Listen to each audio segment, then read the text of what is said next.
Baik, Assalamualaikum warahmatullahi wabarakatuh. Terima kasih teman-teman sekalian sudah meluangkan waktunya di hari Minggu pagi-pagi seperti ini. Biasanya kita pakai, nggak tahu ya, bersenang-senang bersama keluarga, doing something that we love.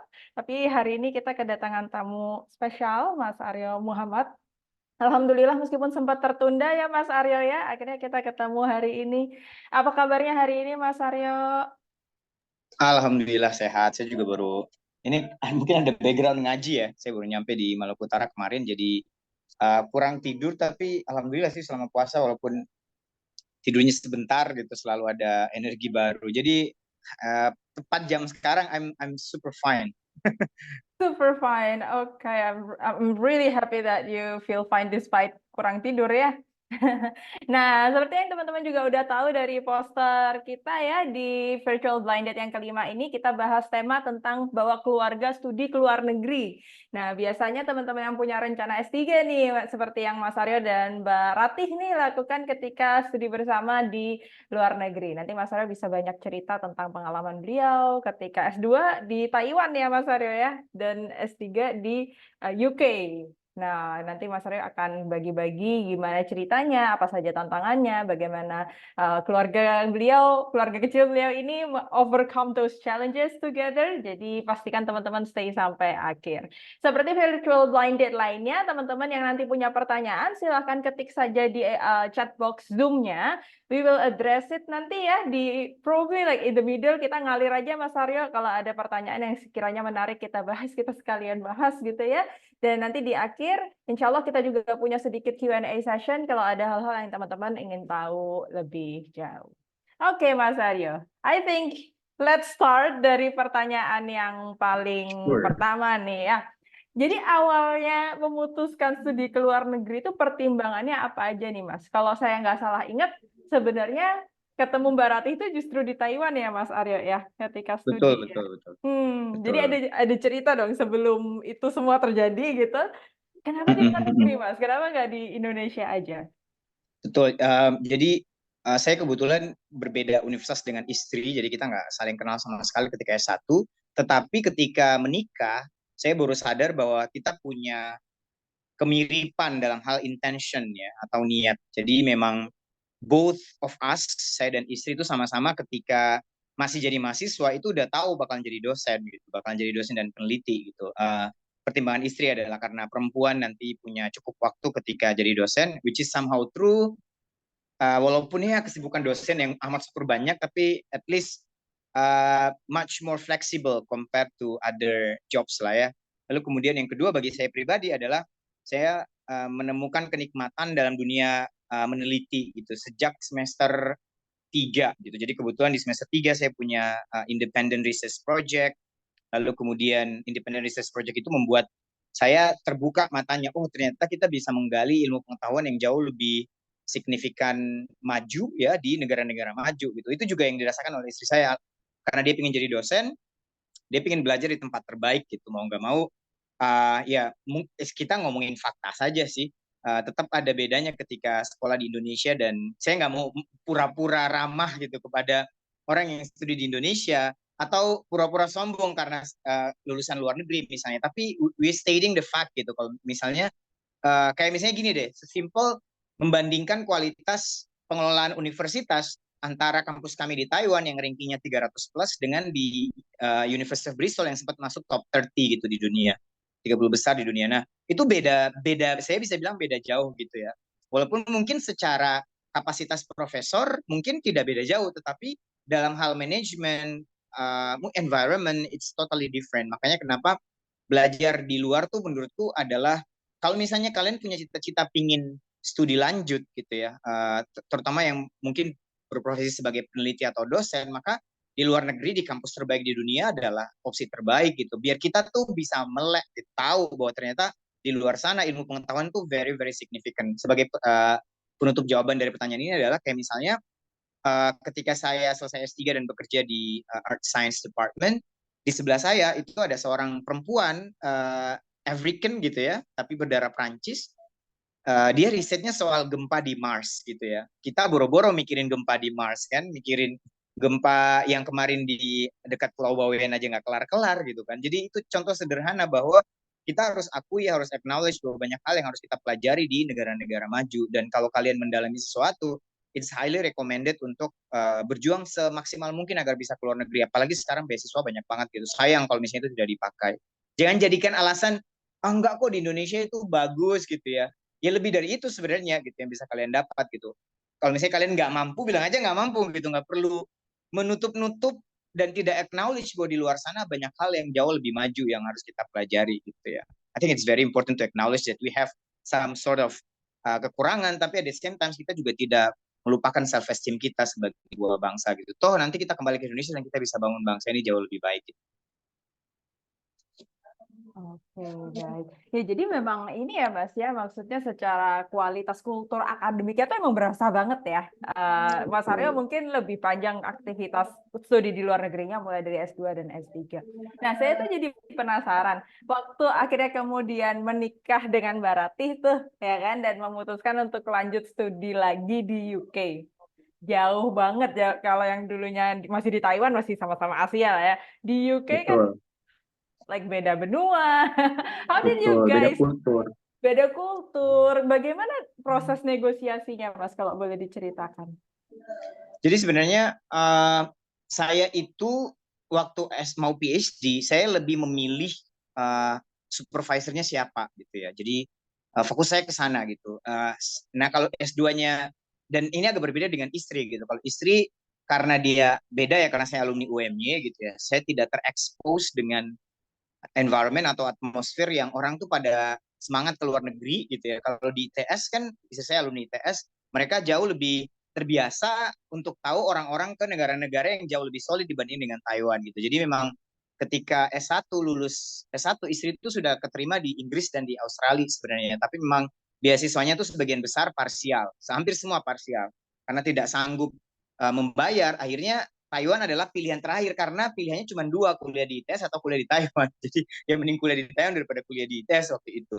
Nah akhirnya ketika PhD istri saya bilang gitu, kalau kita mau PhD kita harus pergi ke Eropa atau Australia gitu ya. Itu salah satu pertimbangannya gitu. Jadi dalam hati saya bilang why not juga ya, kenapa saya nggak coba eksplorasi negara-negara tersebut gitu. Akhirnya ada beberapa kampus-kampus tujuan, lumayan banyak sih sebenarnya kalau di Eropa ya, kayak TU Delft, lalu di Swedia tuh banyak banget, Swedia, Belgium, Netherlands juga ada beberapa, Norway, bahkan di negara-negara Skandinavia itu juga punya pertimbangan. Dan isi saya totally fine selama itu di wilayah Eropa maupun Australia. Cuma memang Australia tidak saya lirik ya, karena mungkin terlalu dekat. I don't know, like I wanna try something new gitu dengan demografi yang berbeda, geografis yang berbeda dan seterusnya gitu ya.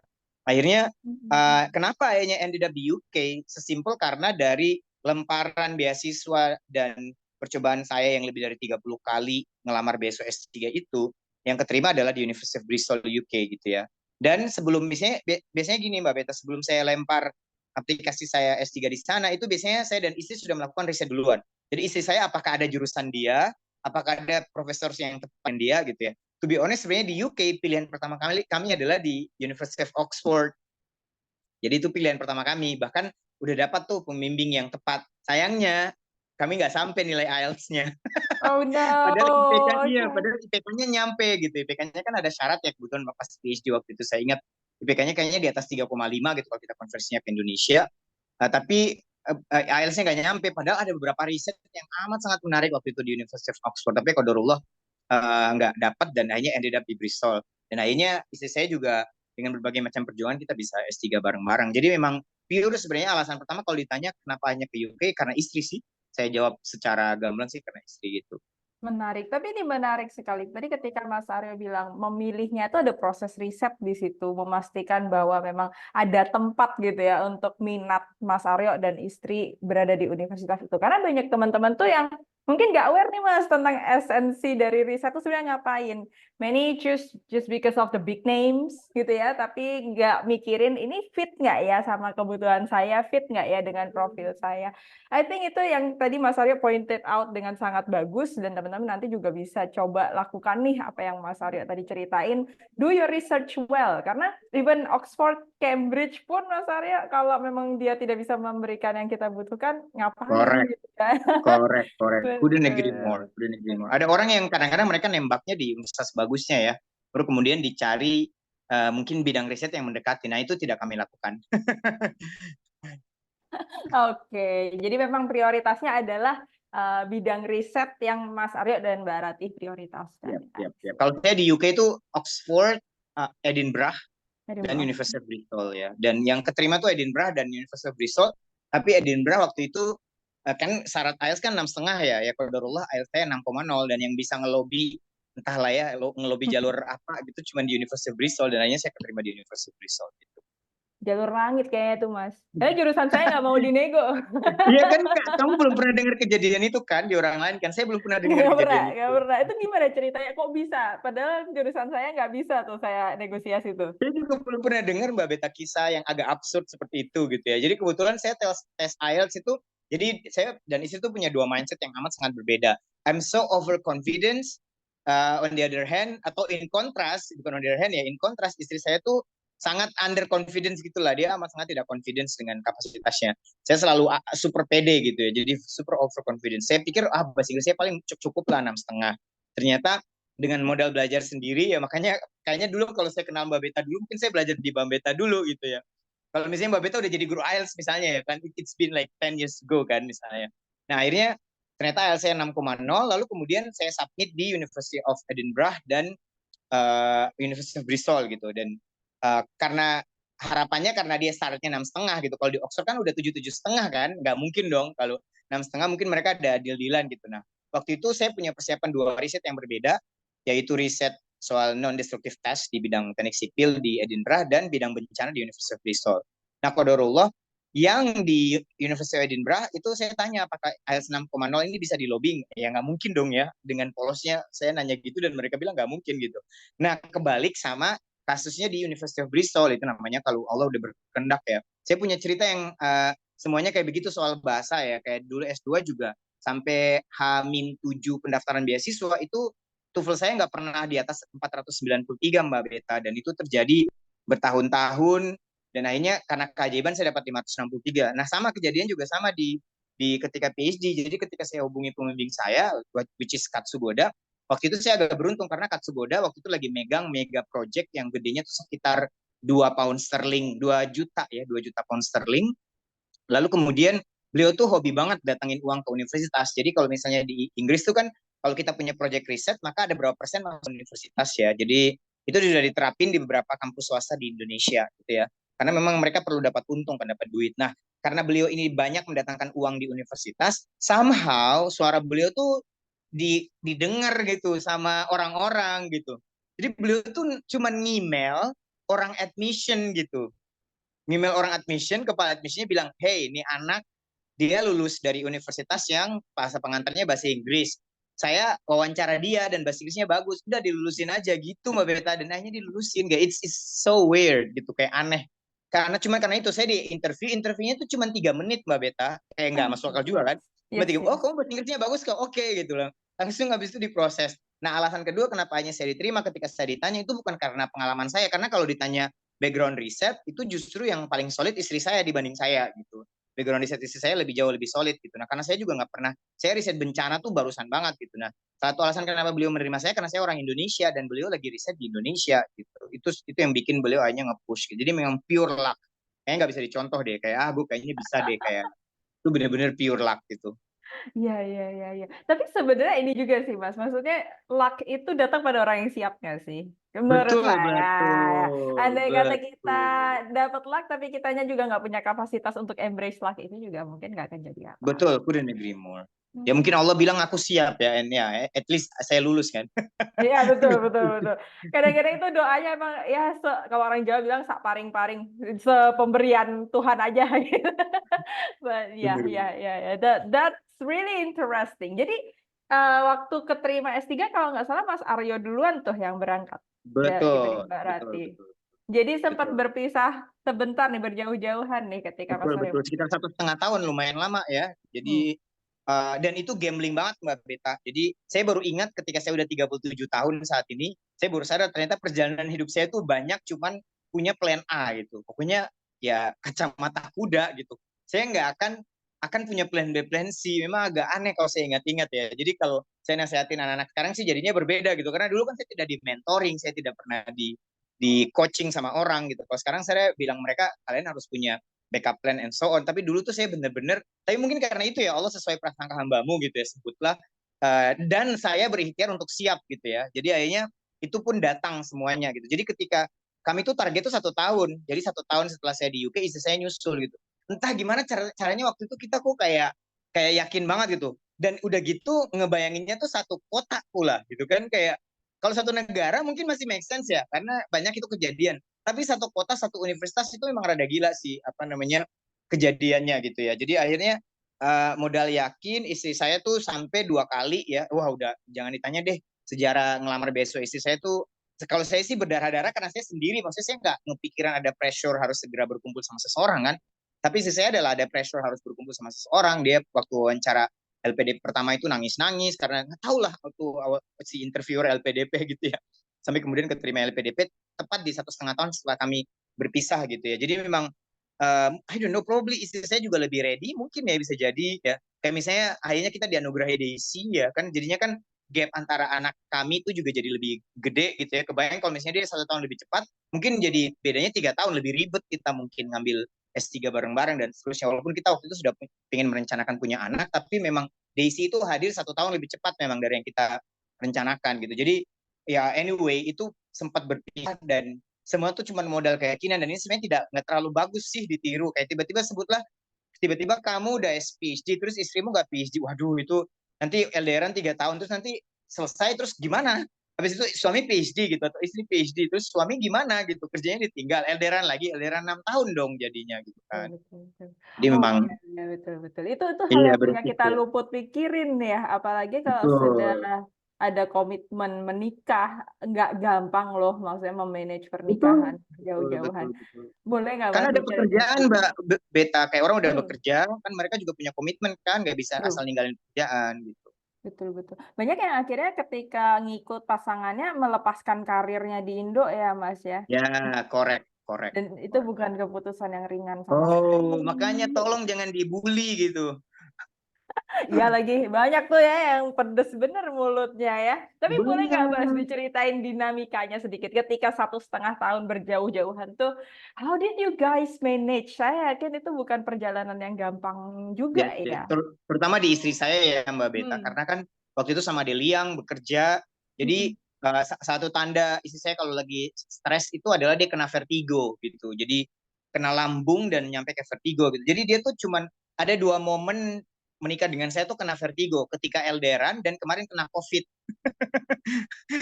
Kemarin kena COVID tuh karena kan serumah semua pada drop kan, jadi memang nyampe ke lambung mungkin juga stres gitu ya.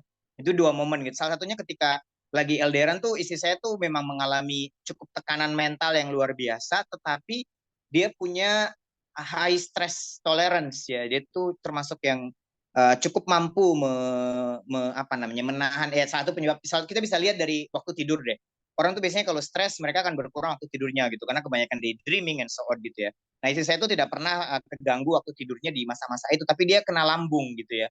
Jadi masa-masa itu sangat berat. Lalu kemudian tekanannya itu macam-macam. Yang pertama adalah tekanan mendidik anak gitu kan tanpa suami kan. Lalu kemudian ya ada momen di mana misalnya Deliang itu pernah di kayak ya biasanya lah ibu-ibu pada gosipin, bukan gosipin sih di depannya gitu ya, kayak ngebully di depan, kok anaknya kayak gitu sih, padahal sesimpel anaknya bermain dan rame di masjid gitu ya. Ya Deliang tuh gitu waktu kecil gitu, kayak saya jadi imam tarawih ya dia muterin aku gitu keliling-keliling gitu ya, namanya anak kecil laki-laki gitu kan.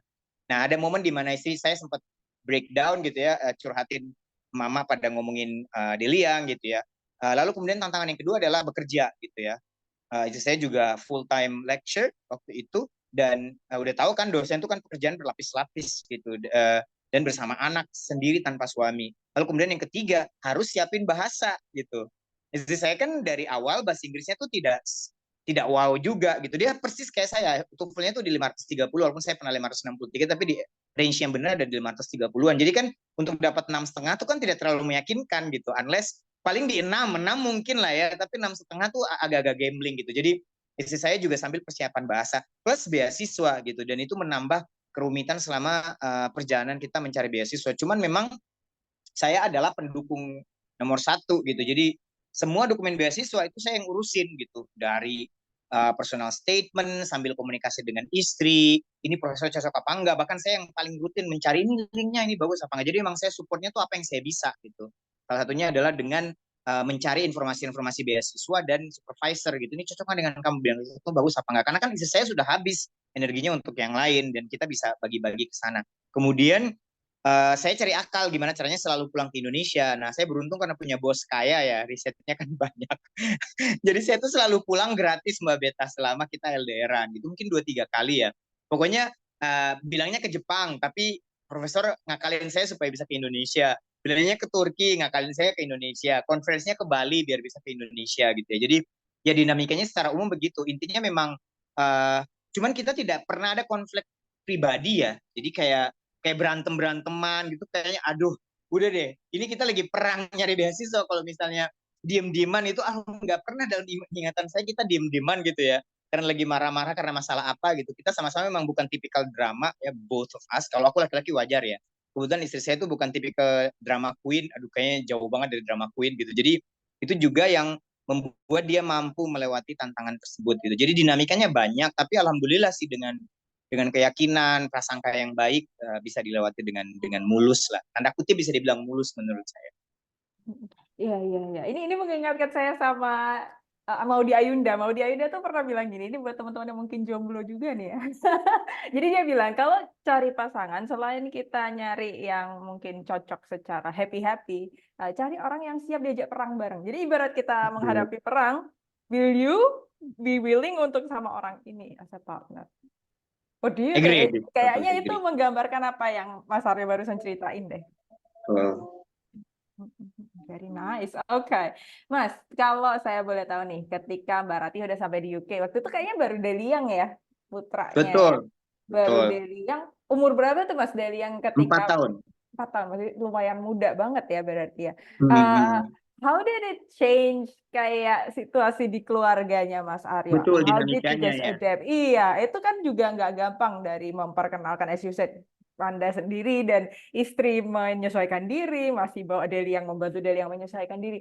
Boleh digambarkan nggak, Mas? How did it Jadi happen? kayak tadi ya, nyambung dengan statementnya Maudy Ayunda. Jadi saya tuh selalu jawab setiap kali orang nanya ke saya dan istri, gimana caranya kalian berdua bisa lulus S3 tepat waktu dan waras gitu. Karena kan ini mungkin Mbak Beta belum pernah dengar cerita ini ya, tapi sebelum kita pulang ke Inggris itu kan pulang dari Inggris kan masa-masa COVID lagi memuncak tuh 2020 kan. Itu kami bertemu dengan beberapa mahasiswa PhD yang ada di Bristol, di University of Bristol, dan semua mengalami depresi dari yang medium sampai yang berat. Yang berat tuh sampai mengalami insomnia berminggu-minggu, Mbak Beta nggak tidur siang maupun malam gitu. Bahkan ada yang jeduk-jedukin kepalanya di dinding, ada yang berteriak setiap malam gitu karena stres. Terus nanya ke kami gitu, kami tidak mengalami seaneh-aneh itu kan. Maksudnya mungkin ada stres pastilah ya, tapi nggak sampai yang dampaknya ke kami yang seperti itu. Lalu kemudian kalau mereka nanya apa penyebabnya kami bisa survive seperti itu, saya selalu bilang gini, jadi ketika kami mendarat atau kami naik pesawat di Soekarno-Hatta hari itu gitu, atau bahkan ketika kami keluar rumah dari Surabaya, itu saya udah bilang ke istri, kita nih mau berperang. Kita nih mau berperang. Jadi kalau kita mau berperang, kebayangkan kalau kita berperang tuh kan kita nggak mikirin toiletnya sebagus apa, mau di mana, kita nih lagi lapar apa enggak. Yang kita keluarin adalah seluruh kekuatan terbaik kita untuk berperang gitu kan. Nah itu yang kami lakukan. Jadi ketika kami masuk bertarung memulai PhD kami, maka berperang kita nih. Udah nggak mikirin tuh drama-drama kecil-kecilan gitu yang kiranya membuat proses peperangan kita ini jadi berantakan gitu ya. Jadi memang itu yang kami bawa. Akhirnya ketika datang proses adaptasi, kita menganggap proses adaptasi itu adalah bagian-bagian kecil yang tidak mesti menjadi bagian yang kita ributkan gitu ya. Jadi semangatnya adalah spirit kita, yuk kita adaptasi secepat mungkin, kita bisa bangun keluarga kecil kita di UK dengan baik, cari rumah secepat mungkin, kita bisa akhirnya bisa berriset dengan baik dan seterusnya gitu. Jadi akhirnya yang kami fokusin adalah gimana caranya kita menyelesaikan hal yang paling fundamental kayak tempat tinggal, sekolah anak, lalu kemudian rute bus dan seterusnya. Pertimbangan itu kami matangkan dengan baik agar tidak terlalu bermasalah gitu ya. Qadarullah juga mungkin saya cukup terbantu dengan pola pendidikan anak yang udah settled ya di istri saya. Kalau saya sih memang growing ya, I was growing as a father gitu ya. Bahkan di usia 4 tahun tuh kayaknya saya masih mendoakan Deliang juara Olimpiade deh kalau nggak salah. Which is which is I change my praying udah berbeda banget lah, jauh lah gitu. Jadi kebayangkan kalau dulu tuh saya adalah seorang tipikal Asian parents gitu ya. Dulu udah beda banget gitu. Jadi emang I'm growing. Cuman istri saya tuh kebetulan sangat-sangat baik gitu ya dalam konteks pendidikan anak sehingga ruang-ruang adaptasi ke Deliang sendiri itu jadi lebih mudah gitu. Walaupun Deliang sendiri juga punya struggle kan. Kayak misalnya dia ketika ditaruh di kelas ya nangis gitu pertama kali. Tapi kan kita ngerti ya anak masuk sekolah pertama kali pasti nangis gitu. Jadi kalau ibu-ibu lain mungkin jadi baperan ya. Saya sampai itu jadinya lebih tenang gitu. Hanya proses adaptasi itu juga berlangsung dengan baik. Mungkin yang agak berat tuh justru di musim. Jadi Deliang tuh malah rutin sakit gitu ya. Kalau istri saya kebalik justru alergi debunya hilang ya karena memang debu jarang di sana. Bahkan dia udah jarang sakit gitu ya. Jadi lebih ke musim sih kalau yang berat kalau di Deliang itu lebih ke sana. Dinamikanya gitu. Jadi kita karena udah nganggapnya ini berperang, udah deh yang aneh-aneh kita singkirin dulu deh sempat mungkin gitu ya. Mungkin begitu Mbak Beta. Mhm. Jadi memang apa ya, di awal itu menyamakan prioritas dulu ya, bahwa Betul. ini kita punya beberapa hal yang harus diselesaikan, jadi drama-dramanya disimpan dulu nih. Kayaknya itu Betul. bisa terjadi karena sistem komunikasinya udah lama dibangun ketika di Indo ya, Mas, ya nggak Betul, tiba-tiba betul, betul. terjadi, saya yakin Betul. sih. Kayak Tapi ada misalnya nggak, pilih rumah deh Mbak Beta. Pilih rumah kenapa terus tuh? tiba-tiba saya dan istri berbeda dari dulu kita komunikasinya udah nggak bagus kan nggak jadi-jadi kan contoh Oh, kecil kan. yes. Yes, yes. Betul, betul, betul, betul. Apalagi ke rumah keluarga itu susah ya. Maksudnya kalau di luar Nah, negeri, harganya bisa 2-3 kali lipat dari betul student sekali. residence. Kayaknya kan di tahun pertama kan kami tinggal agak jauh kan Mbak Beta. Oh Mbak Beta datangnya pas kita udah tahun kedua, saya udah Udah di kerja malah. Clifton, iya Jadi saya iya udah udah di beda. Clifton. Kita tinggalnya agak jauh Mbak Beta di Eastville yang agak jauh. Dan kalau misalnya ada perempuan yang aku nggak mau terlalu jauh kan repot kan? Atau Iya misalnya lagi. kalau misalnya atau aku misalnya terlalu jauh gitu kan repot kan. Nah, Ya, jadinya kan itu juga masalah kan sebenarnya. Ya betul, betul. qadarullah kita semua deal-dealan aja lah gitu. Cepet gitu ya, maksudnya decision makingnya saling percaya sama keputusan satu sama lain. Kayaknya ini nih yang penting nih buat teman-teman yang berencana untuk bawa suami, bawa istri ke luar negeri, pola komunikasi SOP-nya dibenerin dulu. Betul, Karena di luar aduh. negeri hidup sendiri aja tuh udah banyak bagasinya gitu ya. Maksudnya hal-hal yang secara akademis masih ribet, secara emosional personal juga pasti ada tantangannya, apalagi ditambah variabel orang lain nih pasangan gitu kan. So I can imagine, I can imagine. Ada nggak Mas turning point? Maybe you can tell me dari sudut pandang seorang Mas Aryo as a person, sudut pandang Mas Aryo sebagai suami dan sudut pandang Mas Aryo sebagai ayah gitu ya. When you're studying in the UK bersama keluarga itu ada hal-hal kecil that somehow kinda transforms you, kayak titik balik begitu ya, epiphany. That's interesting. Mungkin mungkin sebagai suami ya, sesimpel sebagai suami, itu ketika momen-momen di mana saya melihat istri itu harus bertarung dengan risetnya dia gitu ya. Karena ternyata ketika datang ke UK, kita tuh punya dua pendekatan supervisor yang totally different gitu. Saya punya pendekatan Asia, sebenarnya kalau supervisor saya tuh bisa milih ya, kamu pakai pendekatan Asia atau pendekatan Eropa gitu.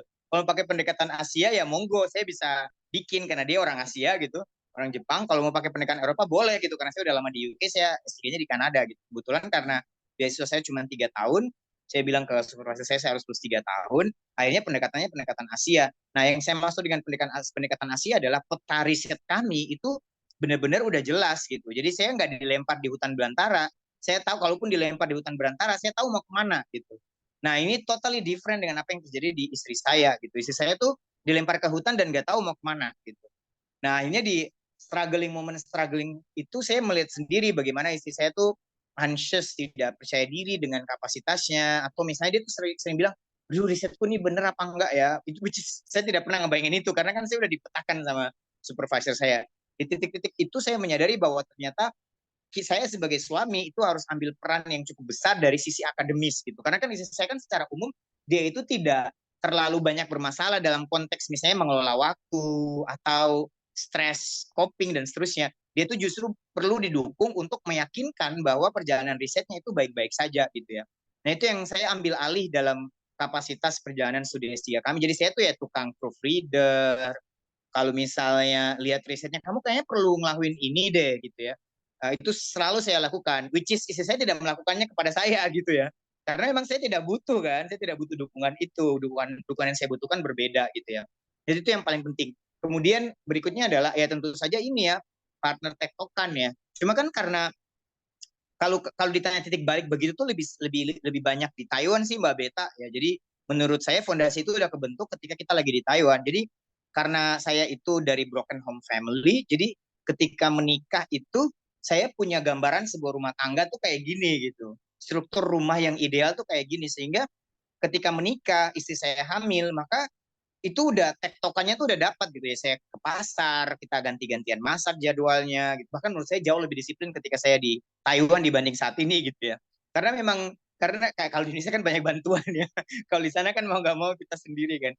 Jadi hanya konsep tektokan dan saling support sebagai suami itu turning point-nya banyak di sana menurutku. Jadi di UK itu cuman keberlanjutan dari perjalanan tersebut, tapi melihat dinamika istri yang melakukan riset itu juga yang membuat saya mendukung beliau dari konteks perjalanan akademinya. Kalau dari perspektif sebagai ayah, mungkin ketika kelahiran Daisy ya, jadi kelahiran Daisy itu terutama ketika kami baru awal, ketika istri kan hamil Daisy 1 bulan ketika kami datang di UK ya. Nah, di titik itu kita kan kebetulan jauh rumahnya, jadi kan banyak menghabiskan waktu di bus ya. Dan menghabiskan waktu di bus itu kira-kira 1 hari itu bisa 1,5 jam di bus kan 45 menit, kemudian balik 45 menit. Nah, itu tuh saya banyak banget baca buku. Kayaknya 1 bulan tuh, I don't know, probably 3-4 gitu ya. Deliang juga kebiasaan membaca Deliang tuh justru subur tuh gara-gara dia melihat bapaknya baca di bus dan dia sering baca buku di bus gitu. Kebiasaan itu kami jalani selama 1 tahun. Nah, di tengah perjalanan itu tuh saya banyak banget baca buku parenting memang. Yang akhirnya kelahiran Daisy, kemudian saya tahu bagaimana orang memperlakukan anak di UK gitu ya, kayak sederhana mereka udah dikasih buku sejak umur 7 hari, itu mengubah banyak perspektif saya sebagai orang tua ya di luar. Akhirnya ya, oh ternyata yang dilakukan istri saya tuh bener ya dari dulu gitu. Saya harusnya agak manutan dikit gitu ya. Akhirnya ya itu yang diperbaiki gitu ya. Istri saya juga semakin banyak belajar parenting gitu, karena kan akses buku juga semakin banyak di sana gitu. Itu yang membuat titik balik menjadi orang tua tuh tersadarkan. Karena kan kita melihat realitas ya kayak di depan. Oh iya ya mereka treat anak-anak di sini tuh agak beda jauh banget. Beda jauhnya tuh banget lagi sama anak Indonesia gitu kan. Terus kayak oh iya ya sistem belajar mereka tuh kok aneh ya. Kenapa dia yang tidak pernah bilang dia belajar di sekolah? Kamu ngapain di sekolah main? Jawabannya tidak pernah bilang belajar gitu. Kamu belajar apa? Hah, aku belajar apa ya? Nggak pernah tahu belajar apa. Tapi pulang-pulang bisa membaca, bisa menghitung gitu. Itu langsung membuka mata saya gitu. Selama ini kita nih ngomongin pendidikan yang kita juga nggak tahu esensinya kayak apa gitu ya. Itu sih yang akhirnya bikin saya terbuka lebar. Jadi emang lebih kepada environment yang membuat saya jadi bisa berubah sebagai seorang ayah ya. Iya, iya, iya. Itu terlihat sekali. Maksudnya, kan dulu saya juga tinggal di daerah Eastville, Mas. When I go to the uni kan naik bis juga dan jalan kaki kan dari Betul, betul, halte ke kampus. Nah, itu kan ada sekolah tuh dekat kampus kan grammar school betul, itu. betul, Saya betul. selalu berangkat pagi itu ketemu bapak-bapak berjas turun bis antar anaknya sampai sekolah sambil ngobrol. Saya nggak pernah lihat itu di Indonesia. Betul, kalau ngantar doang ngantar kan kalau di Nganter doang. Indonesia, kalau ngobrol belum tentu. Betul. Benar. Betul. Dan itu Betul. maksudnya bukan hal yang once or twice gitu ya. Almost every day, bapak itu jalan kaki sama anaknya. And I feel like, wow, oke. Kapasitas sebagai parents-nya ini udah seluas apa ya bisa melakukan Betul, hal betul, seperti betul, betul, itu. betul. Keren Ya sekali. aku beruntung sih menurutku itu privilege paling besar di keluarga kami ya. Jadi kayak orang nanyakan, ah Deliang bisa kayak gitu karena sekolah di Inggris ya memang iya. Emang aku bilang enggak, ya memang iya aku kenal setelah itu privilege yang luar biasa gitu ya. Tinggal kita menggunakan privilege itu dengan baik kan. I Bisa. agree, I agree. Oh iya, ini mau ngingetin lagi teman-teman kalau mau tanya taruh aja di chat box ya. Ini kayaknya masih asik mendengarkan, nggak ada yang ini bergerak nih. Jadi kalau ada rasa penasaran atau ingin bertanya lebih lanjut, ingin mungkin menyanggah bahkan dia silakan di chat box. We'd be happy to discuss it together. Oke, Mas. Nah, mumpung tadi pembahasannya tentang dari yang bertumbuh karena sekolah di UK gitu ya.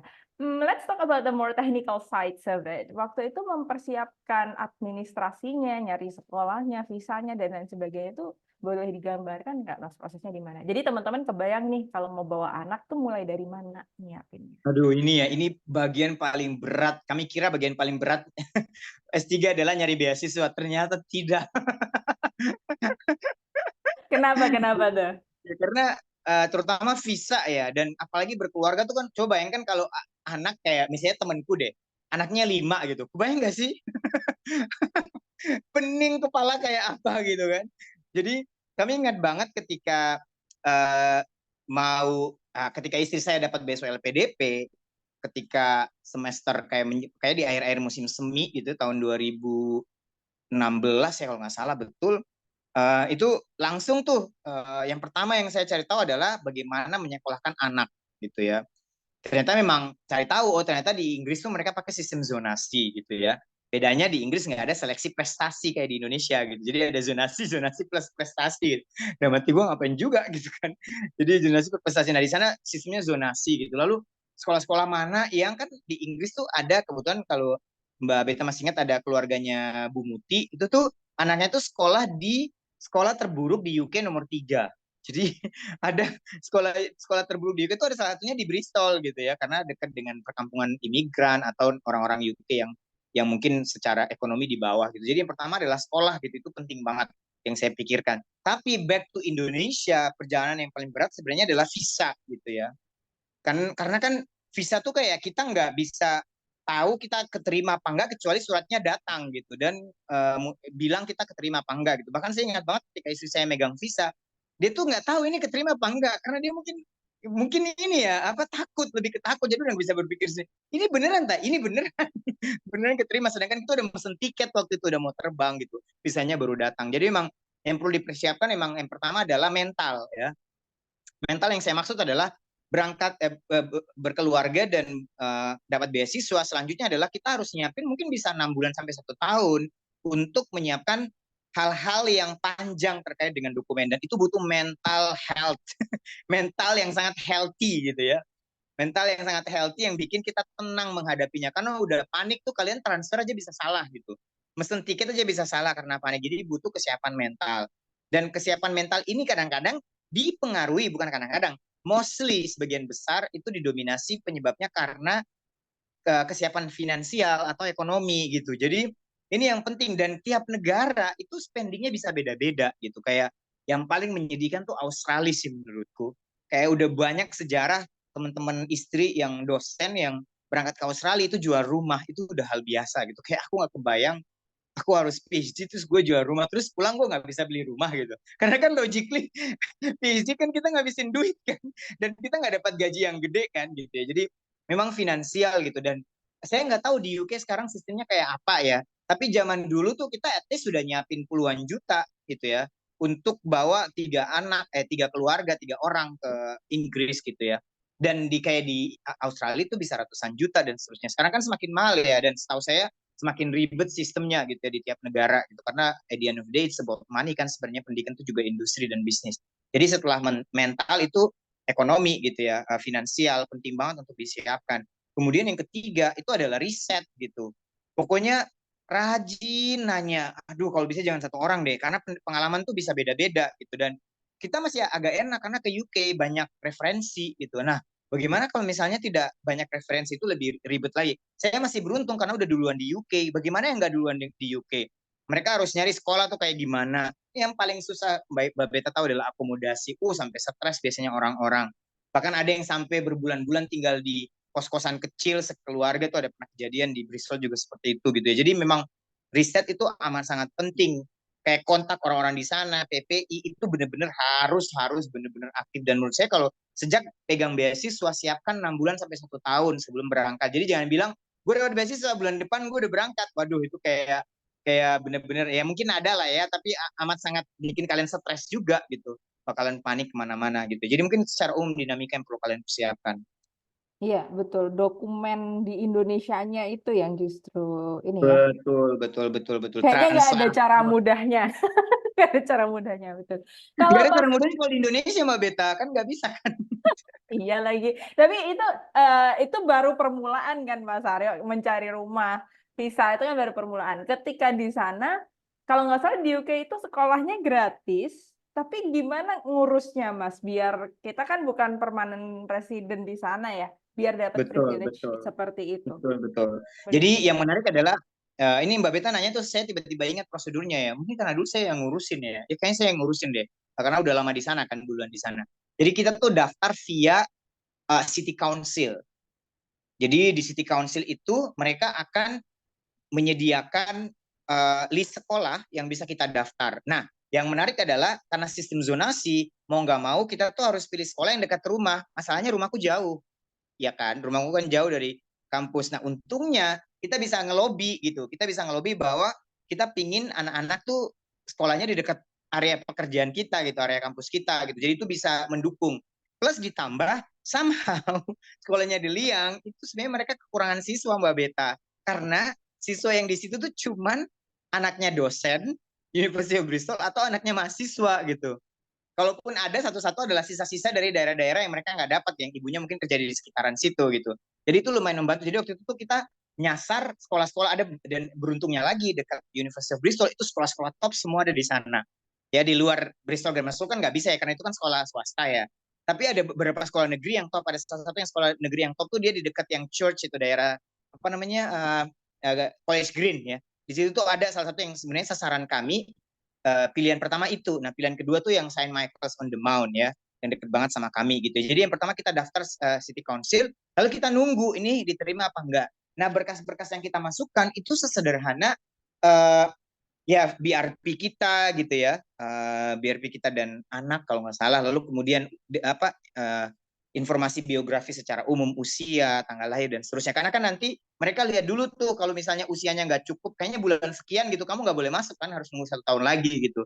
Dan itu yang repot gitu ya. Jadi Delia kebetulan karena lahirnya Juni, sekolahnya mulai September bisa gitu. Kalau nggak salah kalau kamu udah September 2 apa ya, itu udah nggak bisa, harus nunggu tahun depan. Wah itu repot lagi kan.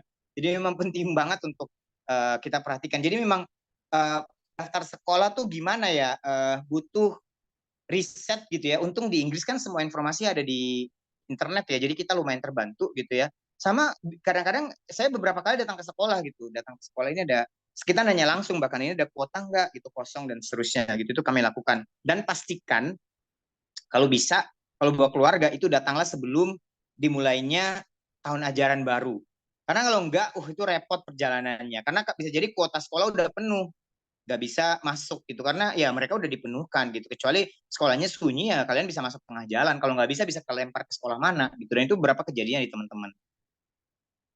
Jadi memang riset, intinya melakukan riset sebelum sampai ke sana, Betul, sebelum betul, melakukan keputusan apapun ya. Iya, iya. betul, Dan betul, cukup betul. transparan sebenarnya di UK, website-website pemerintahannya, kontak-kontaknya jelas ya. Jadi kita bisa. Betul, betul, betul. Emailnya dibalas insya Allah. Iya, emailnya dibalas, betul itu ya. Oke, Mas, ketika Mas Arya sudah di sana tuh, saya ingat pernah main ke rumah Mas Arya, terus Mbak Ratih cerita bagaimana kalian berbagi gitu, Mas Arya dan Mbak Ratih berbagi tugas akademis maupun domestik, kayak pembagian jam kerja dan lain sebagainya. Mungkin boleh juga di-share ke teman-teman di sini, Mas, biar dapat gambaran tuh SOP di household Mas Arya waktu itu seperti apa. Jadi SOP di kami itu adalah yang pertama belanja ya. Ya belanja itu sesiapa yang sempat dia yang belanja gitu. Kayak misalnya uh, istri saya lagi di rumah gitu, saya baru pulang kantor ya, saya datang belanja, tinggal dititipin listnya gitu. Sejak pulang ke Indonesia, saya tuh mungkin karena keseringan belanja di UK sampai ke Indonesia, saya tuh malah benci banget belanja, apalagi ke Alfamart. Saya tuh kenapa semakin tua masuk Alfamart tuh mata udah pusing lihatnya, semua barang, mana barang yang aku cari tuh bingung gitu ya. Tapi kalau di UK itu tidak terjadi gitu ya. Jadi biasanya belanja itu adalah hal yang paling sering kami bagi-bagi dan lakukan. Kemudian yang kedua, biasanya kalau mau masak, kalau itu adalah sesuatu yang saya pingin, itu saya biasa masak sendiri gitu ya. Kayak misalnya, itu kan suka banget makan udon ya. Saya sering banget bikin udon gitu ya. Atau hal yang ada saya pingin, saya bikin sendiri gitu. Jadi saya tidak pernah memberikan aturan istri itu harus masak apa. Jadi masak adalah bagian istri saya, tapi saya tidak atur. Kamu tuh harus masak ini, karena saya sukanya ini dan ini gitu. Jadi apa yang saya sediakan itu akan saya ambil, akan saya makan gitu ya. Dan bagi saya pribadi ya, mungkin udah opsi paling enak karena kamu mau cari makanan Indonesia di mana lagi kan. Cuman selama istri masak, saya bertugas untuk mengamankan anak-anak gitu ya. Jadi biasanya saya selalu bawa mereka ke taman sampai istri saya tenang gitu, udah berme time ria, baru saya kembali ke rumah gitu ya. Jadi secara umum begitu. Lalu kemudian membuang sampah ya, itu juga saya lakukan, ngantar anak itu secara umum saya lakukan gitu ya. Lalu kemudian ada beberapa pekerjaan penting kayak misalnya bacain buku anak-anak ya, kemudian menemani mereka ke toko buku gitu, itu saya lakukan gitu. Kemudian aktivitas lain kayak misalnya bersihin kamar mandi ya. Lalu kemudian sebenarnya yang paling penting tuh ini sih, satu sih, turunkan standar kebersihan gitu. Karena kan dua-dua saya nggak kebayang sih kalau misalnya ada salah satu dari kami adalah OCD gitu. Waduh, itu kayaknya hidup kita bakalan sengsara deh. Bayangkan anak-anak kami aja tuh udah betapa heboh mereka di rumah aja udah bikin berantakan luar biasa. Kalau misalnya kita OCD bakalan pusing. Jadi memang triknya adalah turunin standar kebersihan gitu. Untungnya saya juga bukan tipikal suami yang bawel gitu. Kok ini nggak kotor kemana-mana segala macam gitu. Jadi nggak terlalu pusing soal itu gitu ya. Jadi kita turunin standar kebersihan semampu yang kita bisa. Kalau memang lagi hektik-hektiknya, rumah lagi berantakan ya nggak apa-apa gitu ya. Nanti kalau ketika kita kosong kita turunin. Tapi secara umum memang kita partner tektokannya adalah lihat situasi gitu. Kalau misalnya istri lagi butuh sendiri, baik itu riset maupun pekerjaan rumah, maka saya biasanya ngamanin anak-anak. Karena kalau anak-anak udah di rumah tuh ceritanya berbeda lagi gitu. Udah Yang berbeda lagi. jadi job desk-nya mereka kalau ada ya Mas ya di rumah Betul, ya. betul. Terus satu lagi ya, ini yang paling penting. Anak-anak kita libatkan dalam pekerjaan rumah. Misalnya yang paling sederhana adalah bersih-bersih ya, kayak mereka tuh ya ini vakum. Deliang tuh biasanya vakum ya, makanya Deliang sampai sekarang tuh ya nyuci baju. Kalau Deliang di rumah sekarang nyuci baju, ngangkat sampah, biasanya itu udah pekerjaan rutin dia di rumah. Daisy sekarang bersih bersih kalau di rumah di Indonesia maksud saya. Nah di Inggris juga begitu. Daisy tuh sejak kecil, bahkan di usia 2-3 tahun tuh dia tuh memang kecepatan dewasa sih. Jadi dia suka bersih bersih gitu ya, udah biasa ya. Jadi mereka mandiri untuk bersih bersih. Kemudian mereka, ini yang paling penting, mereka mandiri ngurusin diri mereka sendiri gitu. Jadi pakai baju sendiri, nyiapin sekolah, pilih baju, sesederhana pilih baju, sikat gigi, itu kita udah biasanya mereka sejak kecil. Akhirnya itu tidak membawa kerepotan sendiri kepada kita untuk melakukan pekerjaan-pekerjaan domestik itu, kira-kira. Dan itu apa ya? Kadang kan orang tua kan takut anaknya nangis, rewel, drama di awal. Justru itu Betul. harus dilalui ya, biar nggak Iya, repot di belakang ya. iya benar, benar, benar. Oke, Mas Aryo, aku punya pertanyaan yang aku rasa ini penting sekali buat kita dengar. Is there, kalau kita bisa memutar balik waktu ya, is there anything that you wish you knew sooner? Sesuatu yang Mas Aryo harap, Hmm. aku tahu lebih awal nih, enak nih. Anything that you might want to change dalam perjalanan tersebut. Is That's there interesting. any regret mungkin ya yang bisa di-share ke kita? Ntar ya. Let me think. Aku mikir ya. Oh, mungkin if I can get LPDP scholarship, I will gitu ya. Karena saya dapat beasiswa dikti gitu. Dan aku nggak kebayang sih kalau misalnya istri yang dapat dikti, saya yang dapat LPDP gitu. Karena kan untungnya saya bisa selesai 3 tahun gitu. Tapi kan jadinya, wah gila-gilaan gitu kan. Pekerjaan saya S3 tuh jadinya kayak orang lari sprint 100 meter, udah gitu dikejar sama anjing gila mungkin gitu. Jadi kayak udah lari sprint sambil ketakutan gitu kan. Jadi if I wish, mungkin it's going to be much better kalau misalnya saya dapat LPDP. Secara jumlah juga lebih nyaman gitu-gitu ya. Lalu kemudian nggak terlambat gitu. Kita kan kalau beasiswa dikti kan tiap 6 bulan, bukan tiap bulan gitu kan. Jadi kalau LPDP tiap 3 bulan kalau nggak salah ya, ya nggak sih? Tiap 3 bulan ya. Lupa lagi Kamu saya. lupa ya? Beta Lupa udah kan? lupa. Iya, gimana nih? Terus, terus, terus, Iya, terus. kayaknya Kayak tiga harus bulan. daftar Kamu zaman lagi itu nih. 3 bulan. Kayaknya Lanjut, 3 bulan. lanjut. Jadi I wish tuh itu. Lalu kemudian yang kedua, I wish saya bisa persiapan bahasa Inggris lebih baik sih, Mbak Bet. Karena kan, aduh ya Allah, saya writing saya itu pernah, jadi Mbak Beta tahu ini dong, Mas Arwanto kan, Arwanto Bristol, nggak tahu Kayaknya ya? nggak sempat ketemu tuh, Oh, Mas. nggak ketemu ya? Jadi kami itu dulu kan saya dekat sama Mas Arwanto ya, jadi kita tuh cowok-cowok kan suka nongkrong di tempat makan burger gitulah ya, tempat Indian gitu-gitu kan. Terus saya tuh pernah bawa laporanku gitu, dan kebetulan ada anak Indonesia yang baca, dia emang agak songong sih memang dia ini ya sebutlah. Dia baca laporanku tuh dan bilang, kamu kayak gini aja nggak tahu grammarnya gitu ya. Dia bilang ke aku, tapi aku tuh anehnya tidak merasa malu waktu itu ya. Kayak aku sadar karena aku nggak tahu gitu kan.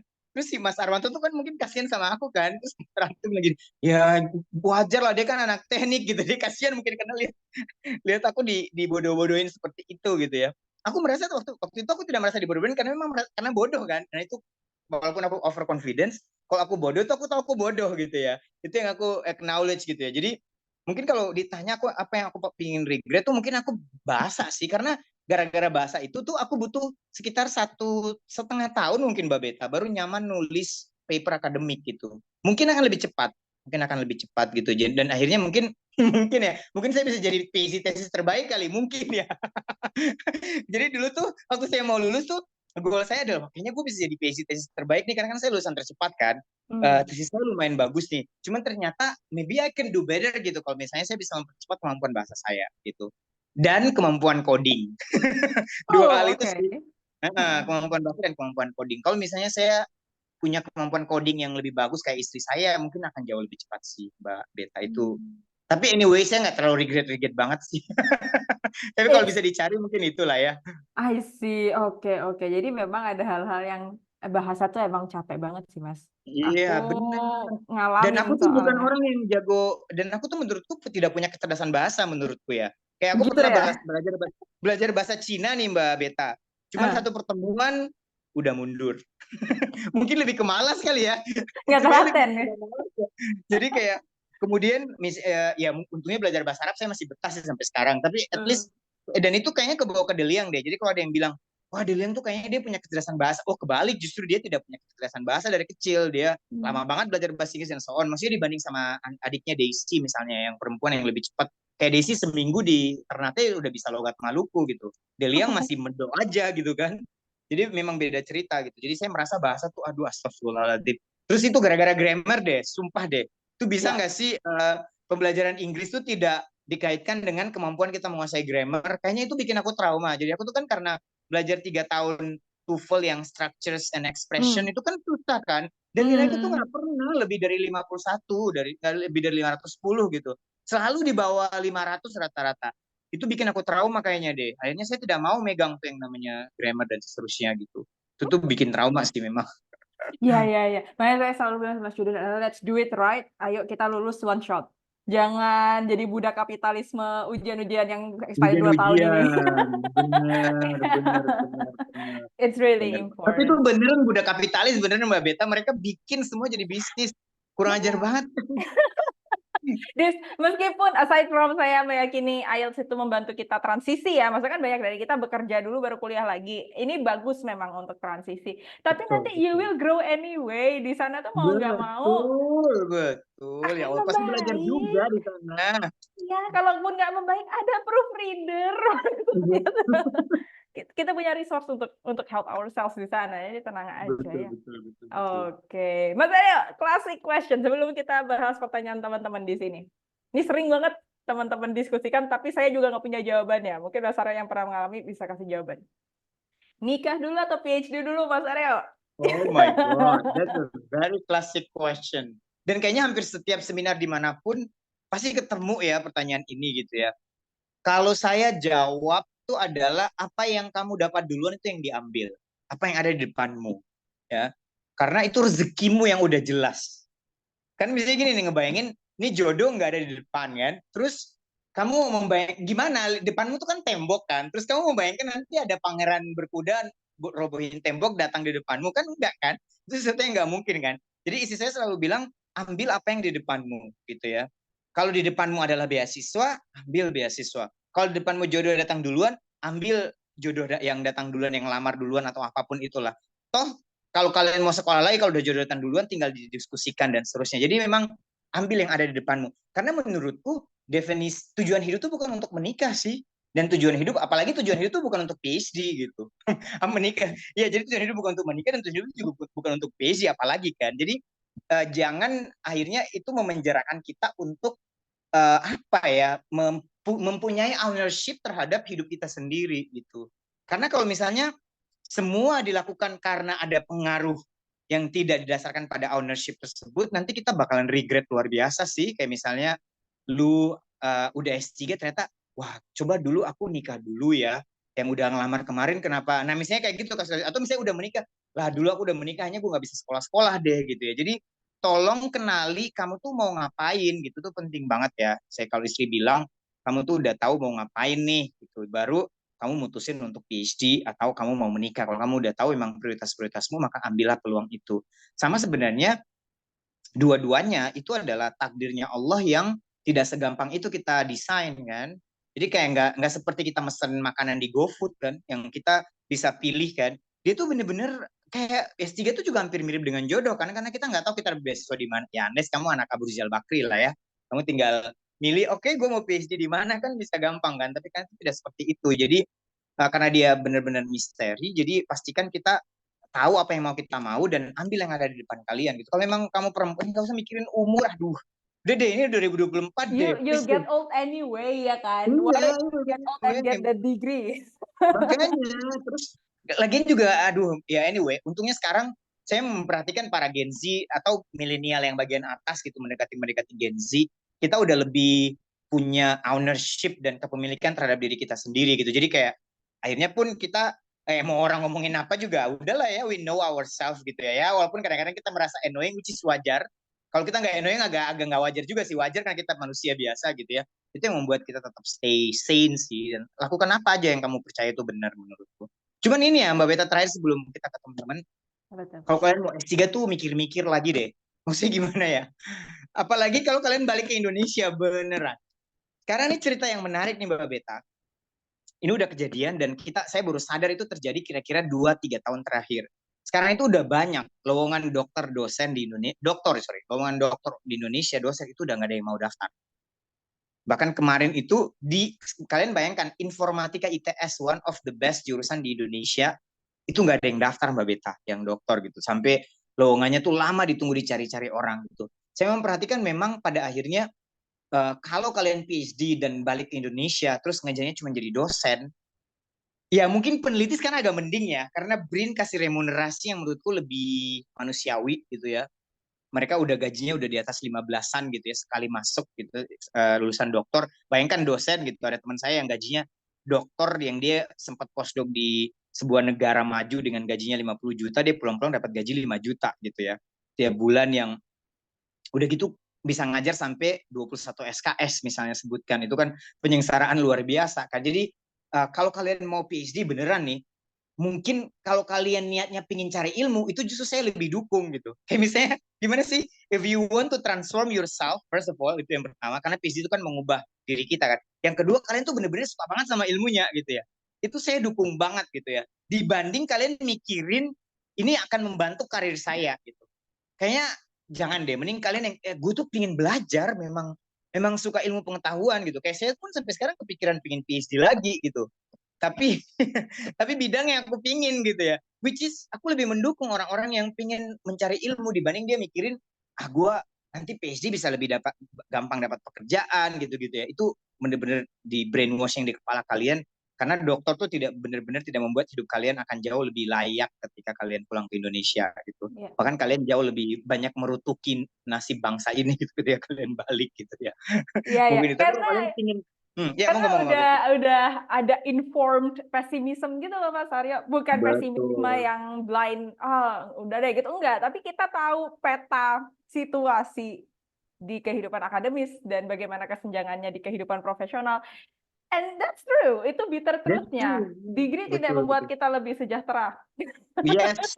Dan itu terjadi di mana-mana juga ya. Kita nggak Iya, bisa di bilang cuma di mana-mana. Indonesia, ya di Betul. Amerika dan seterusnya. Betul, betul, betul. Betul, betul. Jadi memang kalau mau sekolah, apalagi PhD panjang sekali dan fokusnya kan satu gitu ya Mas ya, satu bidang Betul, itu keahlian. aja dong yang kamu pelajari kan? Ya, pasti kan Anda bosan, jenuh, marah, dan lain sebagainya tetap di Betul, situ. betul, betul. Kamu mau ngapain kan?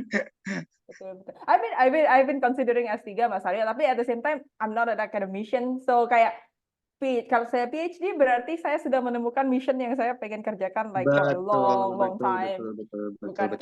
Tapi karena memang life changing ini ya. experience sih Beta, menurutku itu Hmm. yang mahal ya dari PhD gitu, itu yang mahal banget. Apalagi kalau kita bisa di luar negeri. Kalau istri saya tuh dia suka bilang gini sih, kan kita punya beberapa kolega teman-teman ya yang cukup panjang yang kita ketemu mungkin beberapa dekade kemudian. Kita Hmm. memperhatikan orang-orang yang pernah tumbuh besar di luar negeri dalam waktu yang cukup lama, itu cara mereka memandang dunia pun berbeda. Dan itu kan dampaknya kan jadi beda ke kontribusi kita di Indonesia kan. Nah itu yang mungkin bisa kita pikirkan sebagai nilai input besar ketika kita mau ngambil PhD. Mungkin waktunya lama, kita bisa memenuhi hasrat kita belajar gitu. Karena ada orang suka belajar gitu kan. Saya juga menyadari saya ternyata suka belajar gitu. Jadi kayak gitu-gitu tuh cuma bisa dipenuhi dengan haus intelektualitas gitu tuh bisa dipenuhi dengan PhD sih menurutku gitu ya. Nah itu memang seru jadinya. Jadi dibanding kamu mikirin otak, karir dan seterusnya, kalau kamu memang tertarik dan memang menemukan wah ini kayaknya gue pingin banget nih, gue bisa ngelakuin sesuatu nih, gue bisa bertumbuh secara personal, why not taking it gitu ya. Nggak usah mikirin karir gitu ya, karena nanti kalian juga kesel sendiri gitu ya. Ya mudah-mudahan ada perubahan Mbak Beta ini pernah. We never know, we never know. Iya, Tapi you balik never lagi know. kalau kita ingat waktu di UK tuh PhD tuh kayak kacang goreng kan Mas Arya. Kayak people tuh ambil Benar. PhD just because I want to gitu kan. Iya benar. Oh, itu berbeda dengan yang kita Benar. lihat di Terus sini. mereka datang ke kampus sambil, kamu ngambil PhD ngapain? Ya, aku memang suka aja belajar. Hah? Kayak ya kayak nggak mungkin kan orang Indonesia ngerasa kayak begitu kan, jarang It banget doesn't ada. make sense to us Iya. in Indonesia. Ya, maybe someday kita akan sampai ke sana, but we never know. Betul, betul, betul. Oke, saya mau mulai address pertanyaan teman-teman nih, Mas Arya boleh bantu untuk respon juga ya. Jadi ini pertanyaan pertama dari Mbak Aminah. Mbak Aminah nanya, Pak Aryo waktu LDR dulu, kehadiran ayah untuk Deliang itu gimana memenuhinya? Apakah ada kebiasaan khusus yang dilakukan secara virtual?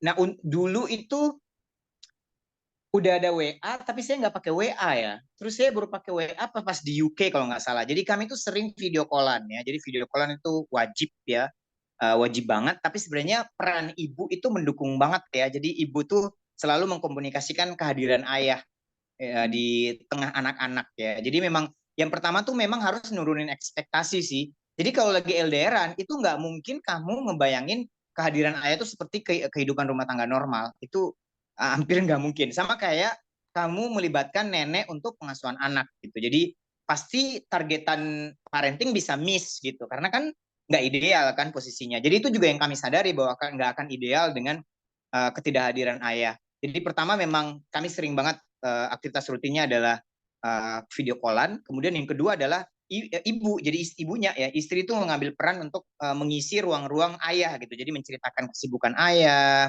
memberikan pengenalan terhadap ayah.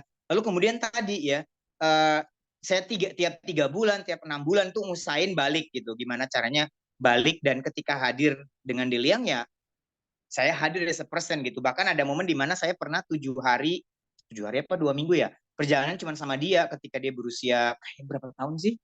2-3 tahun ya, menjelang 4 tahun. Terus pas perjalanan orang-orang pada bilang mana ibunya gitu, atau pada ditanya ini keponakannya ya gitu ya. Jadi ketika momen-momen lagi hadir di Indonesia itu benar-benar fully committed untuk bersama anak-anak gitu ya.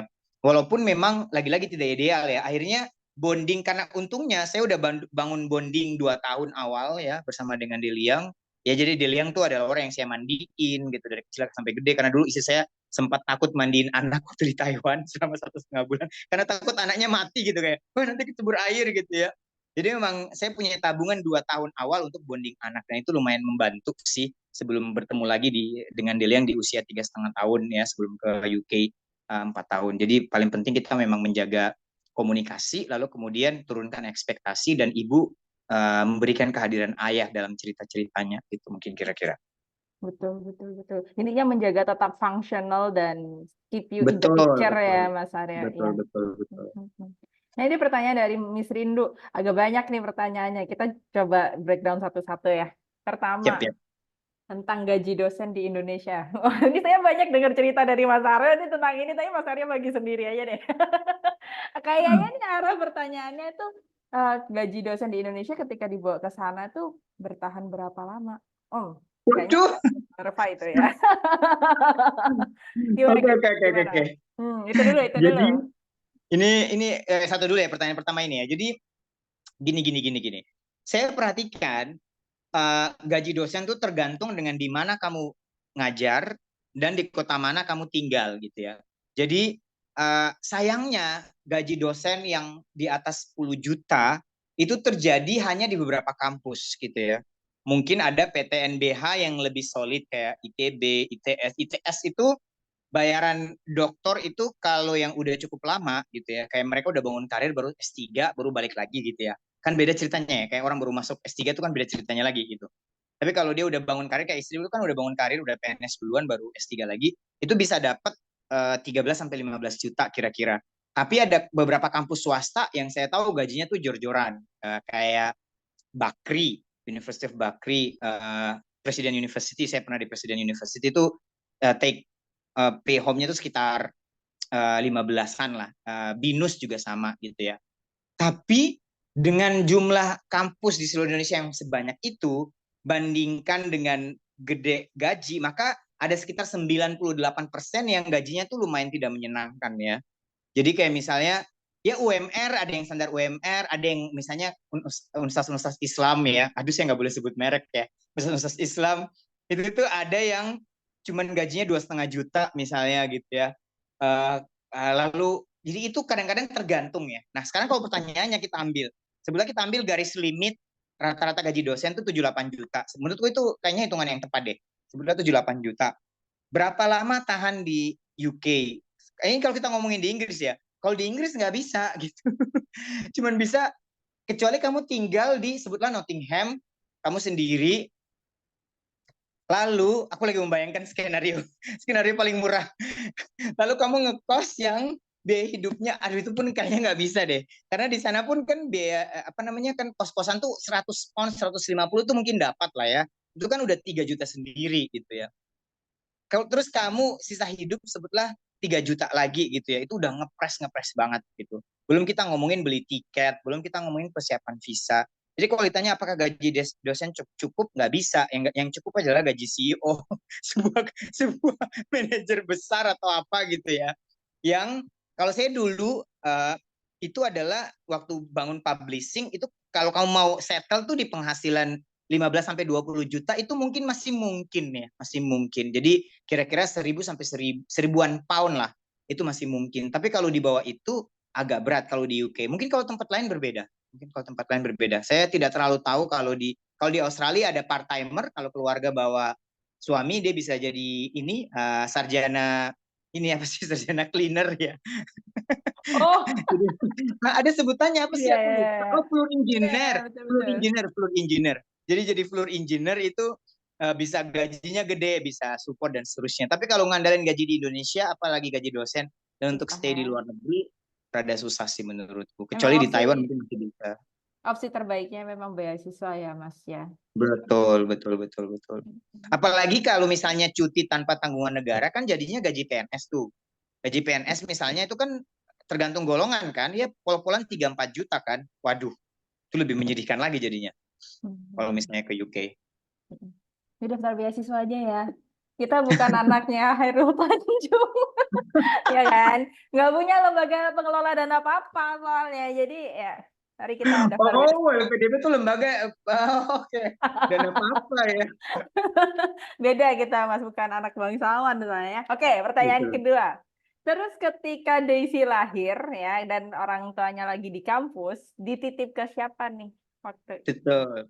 Jadi dulu kita memutuskan untuk istri baru beraktivitas penuh di kampus ketika Daisy udah 6 bulan ya. Jadi 6 bulan tuh benar-benar penuh karena kan ASI belum pasti kan. Jadi full ASI tuh benar-benar 6 bulan bersama Daisy. Itu aturan pertama kita yang pertama. Kemudian yang kedua, istri mau nggak mau harus jadi part-time student, which is cuman masuk 3 kali seminggu ya. Dan itu biasanya kalau orang masuk 3 kali seminggu tuh lulus PhD-nya 8 tahun ya, 7-8 tahun. Jadi bayangkan kita mengambil resiko itu gitu ya untuk bisa membersamai anak-anak. Tapi karena bagi kami keberadaan orang tua, terutama ibu itu lebih signifikan gitu ya. Kita akan tunggu keajaiban dari Allah selama kita berikhtiar sebaik mungkin. Jadi itu yang kita pakai prinsipnya pertama kali. Jadi karena 3 hari istri di sekolah di kampus, 4 hari di rumah, at least 60%-nya itu masih dalam tiap minggu itu bersama dengan Daisy ya pasca 6 bulan. Nah, di ketika istri di kampus maka kita ada nursery ya. Nah, ini yang menarik ya. Mungkin salah satu ini lumayan kontroversial ya, topik-topik kontroversial di dunia parenting juga gitu. Bahkan ada beberapa bukan, saya belum nemu ilmuwan sih yang more specifically amat sangat ngelawan gitu. Ada yang memang komunitas-komunitas orang tua yang tidak membolehkan sama sekali anak itu di bawah 2 tahun diletakkan di nursery gitu ya. Tapi dengan dunia kapitalis saat ini gitu ya, kemudian perempuan-perempuan yang udah berkarya, kita tidak punya pilihan lain selain melakukan co-parenting gitu ya. Kalau kami tuh punya prinsip, mungkin orang bisa tidak setuju ya, and it's fine, and it's fine. Kalau kami menginterpretasikan bagaimana Rasulullah SAW dilakukan tumbuh besar dengan co-parenting, kayak Rasulullah SAW itu kan ketika dia setelah disusui oleh ibunya tuh kan dia ke Bataim, hidup di Bani Sa'ad, kemudian hidup di wilayah Arab yang Badui, yang kenal bahasa Arab dengan benar, dengan murni, dengan asli gitu ya. Jadi kami juga meyakini bahwa keterlibatan pendidikan anak ketika orang tua berada pada porsi-porsi yang cukup kesulitan untuk memberikan hak-hak parenting yang tepat, maka kita butuh orang ketiga gitu ya. And nursery is totally fine. Apalagi nursery di UK gitu ya. Nah, itu udah beda lagi levelnya karena semua orang yang hadir di nursery tersebut mereka certified. Kalau mereka certified itu berarti mereka tahu anak berada pada kondisi yang udah tidak siap secara mental, itu pasti akan diberikan kembali kepada orang tua. Kayak ada kasus Mabeta, aku tuh memang saya walau-walau ya kami beruntung banget punya anak-anak kami seperti 3D ini ya. Saya tahu ada orang tua memang mereka tidak dianugerahi anak semudah kami punya 3D ini. Kayak misalnya ada cerita ekstrim Mbak Beta. Jadi ada temen office istri waktu PhD orang Mesir ya, perempuan, dia punya anak, itu dia kalau di nursery, Masya Allah, Subhanallah gitu, bisa nangis sampai berjam-jam Mbak Beta. Dan mereka tuh punya standar, kalau udah nangis di atas 3 jam, 2 jam, itu orang tua harus ambil gitu ya. Dan itu terjadi sampai 1 tahun kalau nggak salah. Kan jadinya ngefek ke apa namanya studinya kan. Kita kan nggak bisa bersuzon bilang mungkin di rumah dia tidak nyiapin anaknya dan we never know kan. Anak-anak kan juga bisa beda-beda gitu. Mungkin mereka terlahir dengan keistimewaan yang berbeda gitu ya. Dan itu jadi berat gitu. Dalam kondisi-kondisi seperti itu harus ada prioritas penting kayak mungkin anak ya. Untungnya sorry dia bukan orang Mesir, orang Arab Saudi. Untungnya dia udah tahu kan Arab Saudi biasanya kayak apa gitu kan. Mereka sebulan tuh bisa 3-4 kali lipat, 5 kali lipat lebih tepatnya. Mereka tuh kalau nggak salah 5.000 pound per bulan. For information kita 1.000-an ya.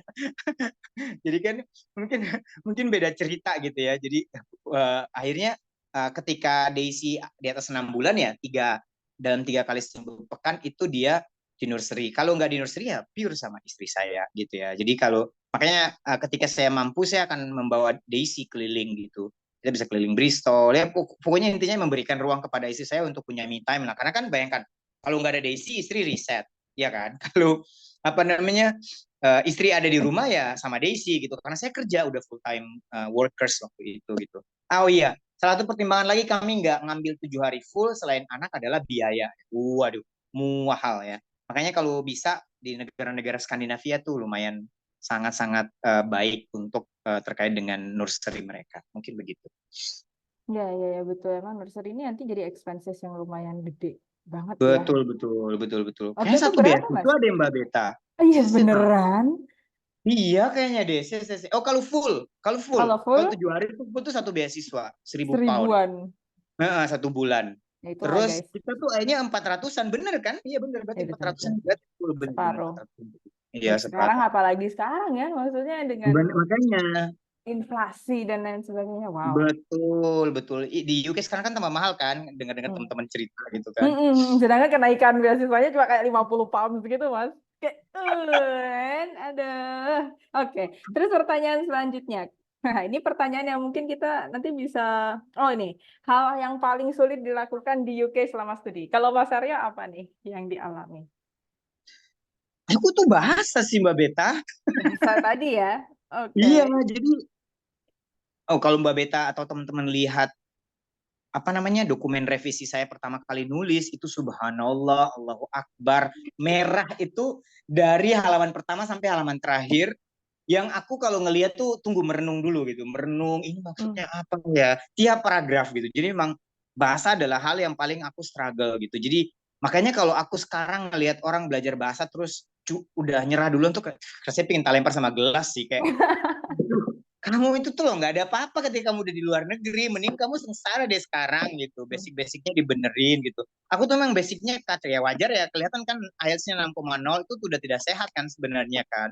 Jadi memang bener-bener bahasa tuh yang paling sulit di aku selama riset. Kalau misalnya bagian coding atau matematika itu at least kemampuan kognitif kan, kayak aku dari dulu yang udah lumayan bisa lah, logikku bagus, matematikaku bagus. Tapi kalau bahasa tuh bener-bener adalah salah satu yang paling sulit aku hadapi selama PhD gitu ya. Itu sih secara umum. Kalau yang lain, no, saya sangat menikmati studi S3 di sana. Betul, betul, betul. Nah, saya sebenarnya tuh bersyukur it's a good time to be alive dengan AI dan apa Bener, fasilitas proofreading. Soalnya kayak kalau barrier bahasa itu bisa di-cut gitu ya, we'll really enjoy it though. bener, bener. Karena belajar tuh kan menikmati, kan nikmat kan. Kayak kita, ini ternyata seru ya, ada hal baru yang kita pelajari gitu loh. Betul, betul. I Anyway, wish we had ChatGPT Mas waktu kita bangsa dulu zaman itu sekolah ya. bener. Bukan untuk kerjaan tugas, tapi lebih ke kayak teman diskusi, terus simplify difficult Betul. concepts, itu kayaknya bakal enak. Betul, betul. Kita kan jauh lebih pintar nggak sih? Kayak Kayaknya ngebayanginnya ya. gitu. Udah nggak distinction lagi, nggak tahu nih atasnya distinction ada Iya. apa. Oke, terus kenapa kira-kira mahasiswa Indo tetap milih kuliah di UK meskipun mahal? Iya ya, kenapa ya? Zaman kita sebenarnya juga udah mahal ya, Mas ya? Udah mahal. Ya memang seru sih, ya nggak sih? Kita Iya nggak sih. pernah regret kuliah di UK sih. Kayak Ya, ya. semua orang yang ke UK nggak pernah ada yang bilang, nggak usah ke UK, juarang banget deh. Pasti pada bilang, wah yuk ke UK, seneng banget gitu. Karena Mbak Beta pasti tahu sendiri lah ya, kayak vibe. Yang pertama vibe Muslim tuh seru banget di Iya, sana gitu ya. banyak Vibe proporsinya. diversity sih. Lebih tepatnya vibe diversity sih menurutku. Kayak keberagaman tuh di sana amat sangat dirayakan gitu ya. Sebenarnya di Indonesia juga sih menurutku ya. Kita Iya. But keberagaman juga we dirayakan sih. we take it for granted di sini, Mas. Iya Kalau sih di ya, sana kan we benar. Itu kan celebrate betul that. ngatain. Cuman mungkin diversity yang di konteks yang berbeda ya, karena kita bertemu dengan bangsa yang berbeda, kemudian apa namanya orang yang berbeda itu benar-benar menyenangkan gitu. Lalu kemudian yang kedua, menurutku kepriayinya orang UK tuh terutama di Bristol ya kayak seru aja gitu ngelihat mereka kayak cowok-cowoknya tuh kan pakai baju apapun kenapa pantas sih? Kenapa mereka proper kayak Emma Watson tuh kan pernah diwawancara sama Tonight Show kalau nggak salah deh, bandingin cowok Amerika sama cowok Inggris kan kayak kepriaan mereka tuh kayak proper aja gitu dan itu kebawa ke kultur mereka gitu dan kita amat sangat menyenangkan kayak menikmati kayak makanan halal juga gampang as a Muslim. Kemudian kita bertemu dengan kolega-kolega ini juga mahal sih menurutku, teman diskusi dan kolega-kolega yang fair, tidak ngebully, kayaknya itu Yes. deh. Oh Itu yes. tidak ngebully itu tuh, aduh itu Ya, mahal ya, ya. kok itu menurutku. Profesor itu mudah ditemui di sana, ya kan? As long Betul, as kita betul. lihat office hour-nya kapan, kita ketok pintu, dibukain dia ngobrol sejam. Betul, gitu. Dilayani dan Ya, dilayani dengan penuh seluruh gitu. betul, Tidak betul. tidak kayak mereka being present gitu di sana dengan kita dan diskusi dengan hal seru. Jadi menurutku nuansa keilmuan itu juga kita rasakan dengan sangat menyenangkan sih. Jadi ya selain bonus lain-lain sih ya, kalau yang lain mungkin mikirnya jalan, ya iya sih ya juga sih kayak banyak spot-spot seru ya, London is a good place Oh to ya, hang ya, ya. out ya kan. Betul, Jadi betul. memang wajar kalau misalnya orang walaupun mahal nggak apa-apa lah ya, misalnya nggak apa nabung banyak tapi apa walaupun ada orang juga yang nabung banget, kayak ada teman saya yang dia pulang bawa 5.000 pound misalnya, plus Oke. dia plus jalan-jalan ke Eropa 2 kali gitu ya. Wah, saya nggak tahu how si handle gitu ya. Kayak saya tahu karena dia nitip uangnya di saya gitu ya. Jadi mungkin gitu ya. Jadi memang banyak hal sih seru di UK dan tetap recommended untuk siapapun. Yeah, aside from the toilet options, like it was a great place to study. Kan karena susah kan jadi toilet yang Muslim friendly. Jadi kalian invest beli I don't know botol or bidet yang bisa dibawa kemana-mana dengan nyaman ya. Betul, betul, betul, Itu betul. tuh one of the challenge aja. Tapi aside from that, secara akademis juga vibrant banget. Ya saya tuh ngerasain di UK ngumpul sama orang-orang yang tidak mempermalukan my apa hobi of Main-main gak sih? Otakku gak sih? Nggak mempermalukan iya, otakku dan iya, iya. pendapatku gak sih? Betul, betul. Nggak nerd shaming. Kalau di Indo kan nerd itu kayak, ih apa sih belajar terus gitu kan. Di sana saya nggak ngalamin. Betul, betul, betul. Ini kayak That's cerita, ini good. cerita sedikit ya. Jadi kemarin Nah, ada parents di Edufik yang anaknya tuh ternyata punya IQ superior. Kemudian dia dipersiapkan 1 tahun masuk pesantren di Edufik dan dengan Mas Ray dan seterusnya udah settled. Masuk di pesantren karena dia IQ-nya superior. Itu nerd nerd shaming tadi. Dia di verbal bullying gara-gara kepinteran. Ya Allah, kayak doesn't make any sense gitu. Apalagi kita bodoh kan? Kita Ya, pinter aja dibully, apalagi kita bodoh gitu tanda kutip ya. Walaupun sebenarnya orang nggak ada yang bodoh sih sebenarnya. ya, Itu ya, ya, gimana logikanya gitu kan? Itu menurutku ya. mahal banget kita belajar banget. Hanya kita nggak gampang untuk bodohin orang ketika di Indonesia gitu. Orang nanya apapun tuh, aku suka bilang kenapa kamu minta maaf sih kalau nanya kayak aku paling nggak Exactly. suka deh orang minta maaf harus nanya deh. Itu aku benci banget gitu. Itu di staff-staff saya di Educate juga sering bilang gitu. Ya, ya. Aku nggak suka kamu minta-minta maaf gitu. Mohon maaf Langsung Pak aja Arif, gitu. laporan. Laporan aja, nggak perlu minta maaf. Nanya sesuatu, saya nggak suka dengar minta maaf. Itu saya rasa kebawa banget dari UK sih menurutku. Coba dari UK. Dan saya nggak tahu nih, mungkin saya berada di bidang yang banyak berkutat di psikologi and mental health ya. Saya mengamati dosen-dosen UK itu kayaknya di training. The way Oh, they that's interesting. they respond to your question itu nggak ada pertanyaan bodoh, gitu kan? Maksudnya if Oh, benar, they benar, don't benar. understand your question, mereka akan bantu clarify gitu maksudnya Betul, apa. betul, Dan betul, betul. ini nggak satu dua orang, kayak almost everyone that I met, at least di jurusan saya, oh, I think they got a training for that. How to interact with Hmm. students, how to give feedback. Jadi mentorship culture-nya beneran dibangun. Kayak, Dibangun, betul, betul, betul, betul. keren sih. Semoga nanti Indonesia nyampe sih ke titik Iya itu ya, ya. kita tetap punya harapan yang bagus. Kalau kalau kita nggak punya harapan yang bagus, kita nggak balik ke Indonesia kan, Beta? Iya, betul, betul, betul. Betul itu. Kita tahu one day, I don't know, Jepang butuh berapa tahun untuk bisa sampai sekarang kan sejak Betul, restorasi betul, Meiji. So betul. I think we have hope. Hopefully. Betul. Iya, betul, Hopefully. betul, betul. Anyway, so I think our time is limited, Mas Aryo. Tapi saya happy sekali bisa ngobrol dengan Mas Aryo hari ini. Mungkin boleh share kayak pesan-pesan buat teman-teman yang udah berencana nih mau studi juga ke luar negeri bersama keluarga. What do you think is like something that we should really remember and hold on to maybe? Menurutku studi di luar negeri berkeluarga itu adalah family changing experience gitu menurutku ya. Makanya kenapa saya tuh sepakat banget sama statementnya Pak Made Andi ya, ini beliau cukup terkenal lah ya, teman-teman udah pada tahu, dosen UGM. Beliau bilang kalau ada dosen laki-laki yang keluar negeri, istrinya tuh dibawa dong, jangan ditinggalin di Indonesia gitu ya. Ini itu beliau selalu bilang gitu karena memang membuat experience atau mengajak keluarga agar mereka punya experience tinggal di luar itu mudah-mudahan bisa menyulitkan keluarga. Ada juga yang cerai sih, tapi kayaknya mudah-mudahan lebih solid. Kayak this is also pros and cons lah ya. Tapi at least experience susah-susah di luar negeri, sekolah bareng, kultur bareng yang berbeda, itu bisa memberikan warna di keluarga kita yang juga akan jadi memori tak terlupakan gitu. Saya yakin kayak Deliang dan Daisy Gede, mereka bakalan akan amat sangat ingat kenangan-kenangan mereka di luar negeri gitu ya. Itu yang pertama. Kemudian yang kedua, kalau kalian pingin nanti berkeluarga dan membawa keluarga ke luar negeri, pastikan ini adalah perjalanan yang tidak mudah gitu ya. Udah tahu kan kalau sesuatu yang tidak mudah itu tidak didapat dengan mimpi terus bangun kejadian gitu tuh nggak mungkin gitu. Jadi beneran butuh ikhtiar, kesabaran, doa, apa ya, mental yang ready ya, dan itu tidak mudah gitu. Jadi pastikan kita menyiapkan. Saya yakin kok Allah tuh akan memberikan rezekinya kepada siapa yang siap, dan siapa yang siap itu sangat ditentukan dengan ikhtiar kita menurutku. Jadi kayak misalnya nih kalian udah punya cita-cita, udah berikhtiar sebaik mungkin untuk menyiapkan segala macam perkakas untuk ke luar negeri ya. Nanti mudah-mudahan dengan itu takdir yang baik akan datang kepada kalian gitu ya. Kalau saya sih tetap rekomendasi, tolonglah punya experience bisa hidup 1-2 tahun di luar biar kita melihat Indonesia dengan cara yang berbeda. Mungkin begitu. Exactly, exactly. Penyegaran perspektif ya, Mas Aryo ya. Betul. Kebayang gak sih kalau Mbak Beta dari kecil sampai gede tinggal di Jember? Ayo. Terus Oh iya, betul. Beda pasti bentukannya, Mas, gak jadi begini kayaknya. iya, Mbak Beta ngelihat dunia jadi berbeda kayak gitu. Aku ngebayang aku terus hidup di Maluku Utara gitu. Setiap kali aku pulang ke Maluku Utara kayak sekarang, dia selalu menangis gitu. Selalu bikin menangis kayak simple. Kenapa harus di rumah sakit bau tai kucing gitu kan? Aduh kayak aduh di pavilion yang udah kita bayar mahal tapi tetap aja bau Right. tai kucing gitu. Doesn't make any sense kan? Kayak itu hal yang paling sederhana dari perspektif kita memandang dunia. Tapi itu betul, jadi ada beberapa LPDP awardee kan di Jember, maksudnya kita saling kenal akhirnya ngobrol, ya meskipun udah ada yang S2, S3 gitu, Masnya sampai Jember suruh nikah juga, Mas.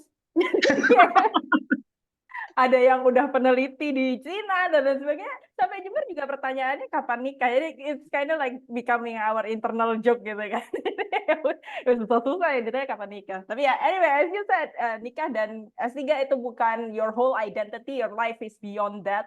Jadi Yes. anggap ini, saya suka sekali cara Mas Arya bilang adalah warna life altering colors buat hidup kita sebagai pribadi maupun sebagai keluarga. Very nice, very nice.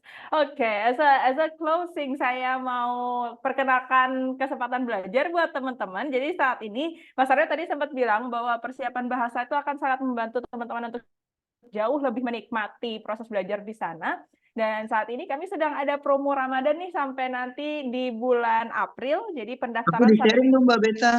Oh boleh, nanti saya bagi ke Mas Arya barangkali Ada ada... beberapa teman-teman nanya. Aku kalau orang nanya IELTS, selalu aku rekomendasikan Mbak Beta. Oh, you're really nice. Thank you so much. Karena apa ya? Saya nggak bilang bahwa we are the best, but if you fail, maksudnya even you're having struggle dengan IELTS, kamu pengen ngobrol sama orang yang pernah gagal, bukan orang yang dari awal mau berhasil, ya nggak sih? Iya, Maksudnya, benar. I failed IELTS like 5 times, 4 times. I don't remember Oh, anymore. Before akhirnya nyampe ke UK, karena dulu saya mau di jurusan riset Mas Aryo, way higher than kebanyakan jurusan lainnya. Jadi kayak I learned so many street smart yang saya dengan senang hati bagi di kelas-kelas saya, dan as I said, saya ingin melawan kapitalisme ujian-ujian bahasa juga. Jadi mari berjuang bersama-sama. We've got promo sampai tanggal 10 April. Saya harap kita ketemu di kelas. Kalau masih bingung mau ambil kelas yang mana, nanti boleh chat ke admin dan tanya-tanya dulu aja. It's totally free. Jadi nanti teman-teman bisa tahu kebutuhannya yang sesuai ya. Oke, so I think that's about it for today, Mas Aryo. thank you Terima so kasih much. juga teman-teman semuanya. Semoga sehat selalu dan kita ketemu lagi di Virtual Blinded berikutnya dengan narasumber yang mungkin juga berbeda lagi. Tetap semangat, dan ini mau persiapan LPDP tahap kedua nih, kayaknya boleh nih buat teman-teman yang mulai siap-siap kan Juni ya, Juni dibuka. Jadi Betul. kita Tapi semangat. lagi wawancara LPDP sekarang lagi wawancara nggak sih? Belum Sekarang ya? lagi udah baru skolastik wawancara akhir, Oh, entah I see. akhir Maret atau April, Mas. Ada beberapa teman saya lagi ikut soalnya, makanya saya ingin tahu sudah sejauh mana progres LPDP. Oh, sekarang lagi skolastik baru Iya. selesai ya? Baru selesai, kalau nggak salah 27, 29 Itu Maret kan TPA pengumuman. gitu kan, maksudnya kan skolastik tuh kayak TPA gitu kan? Iya, tapi murid-muridku cerita mereka habis ngerjain pengen throw up, Mas. Because it's a lot dan sangat intens gitu. Saya juga belum pernah kena skolastik karena dulu nggak ada skolastik zaman saya. Betul, betul, betul. Ya, I was wondering. Good luck ya buat yang lagi nungguin skolastik ya hasilnya ya. Anyway, thank you Mas Aryo. Salam saya buat Mbak Ratih dan 3D, and hopefully keluarga di sana juga sehat-sehat semuanya ya. Amin, amin. Terima kasih Mbak Beta. Nice Okay, to goodbye. Bye. Assalamualaikum Nice to warahmatullahi meet you. wabarakatuh. Waalaikumsalam warahmatullahi. Sampai jumpa teman-teman. See you.